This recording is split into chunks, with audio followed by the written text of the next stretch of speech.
Hi hello guys, welcome back to my channel. ನಮಸ್ಕಾರ ರೀ ಎಲ್ಲರಿಗೂ. ಇವತ್ತಿನ ನನ್ನ ದಿನ ಹೆಂಗಿತ್ತಂತ ನಿಮಗೆ ತೋರಿಸ್ತೇನೆ ಬರ್ರಿ. ಬೆಳಗ್ಗೆ ಎದ್ದು ಮೊದಲು ಮನೆ ಮುಂದೆ ಇದ್ದಿದ್ದು ಹೂವಿನ ಗಿಡ ಎಲ್ಲ ಕಟ್ ಮಾಡಿದೆ, ಯಾಕಂದ್ರೆ ಗಿಡ ಭಾಳ ಹುಳ ಹಿಡ್ದಿತ್ತು. ಆಮೇಲೆ ಕಟ್ ಮಾಡಿದಿಂದ ಕಸ ಗುಡ್ಸತ್ತೀನಿ. ಕಸ ಎಲ್ಲ ಗುಡಿಸಿ ನೀರು ಹಾಕಿದೆ. ನೀರೆಲ್ಲ ಹಾಕಿ ಗಿಡಕ್ಕೂ ಫಸ್ಟ್ ಹೊಸ್ಲ ಎಲ್ಲ ತೊಳೆದಾದಿಂದ ಗಿಡಕ್ಕೂ ನೀರು ಹಾಕಿದೆ. ಗಿಡಕ್ಕೆಲ್ಲ ನೀರು ಹಾಕಿದಿಂದ ಪಕ್ಷಿಗಳಿಗೂ ನೀರಿಟ್ಟೆ. ನಂಗೆ ಗಾರ್ಡ್ನಿಂಗ್ ಮಾಡೋದಂದ್ರೆ ಇಷ್ಟ. ಸಿಕ್ಕಿದ ಟೈಮ್ದಾಗ ಪ್ಲ್ಯಾಂಟ್ಸ್ನ ಕೇರ್ ಮಾಡ್ತೀನಿ. ಇಂಡೋರ್ ಪ್ಲ್ಯಾಂಟ್ಸ್ನೂ ಬೆಳೆಸೀನಿ. ಹೊಸ್ಲ ಎಲ್ಲ ಒರೆಸಿ ಚಂದಂತ ರಂಗೋಲಿ ಹಾಕಕತ್ತೀನಿ. ರಂಗೋಲಿ ಹಾಕಿದಿಂದ ಮನೆ ಮುಂದೆ ಅಷ್ಟು ಚಂದ ಕಾಣಿಸತ್ತಿತ್ತಂತಂದ್ರೆ ಅಷ್ಟು ಚಂದ ಕಾಣಿಸತ್ತಿತ್ತು.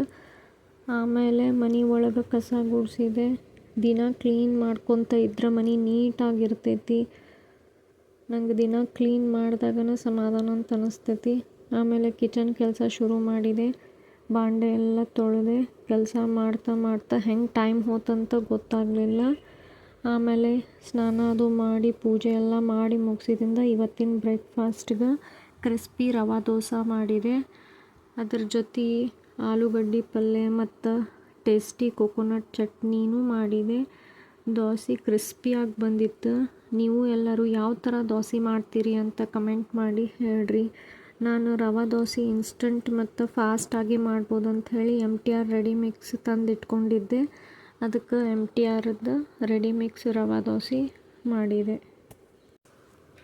MTR ರವೆ ದೋಸೆ ರೆಡಿ ಮಿಕ್ಸ್ ಮ್ಯಾಗ ಹಿಂದಿನ ಪ್ಯಾಕೆಟ್ ಮ್ಯಾಗ ಹೆಂಗೆ ಮಾಡೋದಂತ ಹೇಳಿ ಕೊಟ್ಟಿರ್ತಾರೆ. ಅದೇ ರೀತಿನೂ ಮಾಡ್ಬೋದು. ನಾನು ಯಾವ ರೀತಿ ಮಾಡ್ತೀನಿ ಅಂತಂದ್ರೆ 1 ಕಪ್ ರವೆ ತೊಗೊಂಡ್ರೆ ಅದಕ್ಕೆ 2 ಕಪ್ ನೀರು ಹಾಕ್ತೀನಿ. ನೀರು ಬದಲಿ ಮೊಸರೂ ಹಾಕ್ಬೋದು.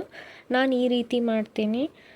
1 ಕಪ್ ರವೆಗೆ 2 ಕಪ್ ನೀರು ಹಾಕಿ ಸ್ವಲ್ಪ ಸಣ್ಣಂಗೆ ಕೊತ್ತಂಬರಿ ಕಟ್ ಮಾಡಿ ಹಾಕ್ತೀನಿ. ಸಣ್ಣಂಗೆ ಉಳ್ಳಾಗಡ್ಡಿನೂ ಕಟ್ ಮಾಡಿ ಹಾಕ್ತೀನಿ. ಸ್ವಲ್ಪ ರುಚಿಗೆ ತಕ್ಕಷ್ಟು ಉಪ್ಪು ಹಾಕ್ತೀನಿ. ಆಪ್ಷನಲ್ ಅದು, ನಾನು ಹಾಕ್ತೀನಿ. ನನಗೆ ಟೇಸ್ಟ್ ಮಸ್ತ್ ಅಂತ ಅನಿಸ್ತೈತಿ. ಸೊ ನಾನು ಕೊತ್ತಂಬರಿ ಮತ್ತು ಸಣ್ಣಂಗೆ ಉಳ್ಳಾಗಡ್ಡಿ ಅದು ಕಟ್ ಮಾಡಿ ಹಾಕ್ತೀನಿ. ಈ ರೀತಿ ನಾನು ರವೆ ದೋಸೆ ಮಾಡ್ತೀನಿ. ನಿಮ್ಗೆ ಈ ವ್ಲಾಗ್ ಹೆಂಗೆ ಅನಿಸ್ತು ಅನ್ನೋದನ್ನು ಕಮೆಂಟ್ ಮಾಡಿ ಹೇಳ್ರಿ. ಲೈಕ್, ಶೇರ್ ಮತ್ತು ಸಬ್ಸ್ಕ್ರೈಬ್ ಮಾಡಿರಿ. ಇವತ್ತಿನ ವ್ಲಾಗ್ ಇಲ್ಲಿಗೆ ಎಂಡ್ ಮಾಡತ್ತೀನಿ. ಮತ್ತು ನೆಕ್ಸ್ಟ್ ವ್ಲಾಗ್ದಾಗ ಸಿಗ್ತೀನಿ. Thank you for watching.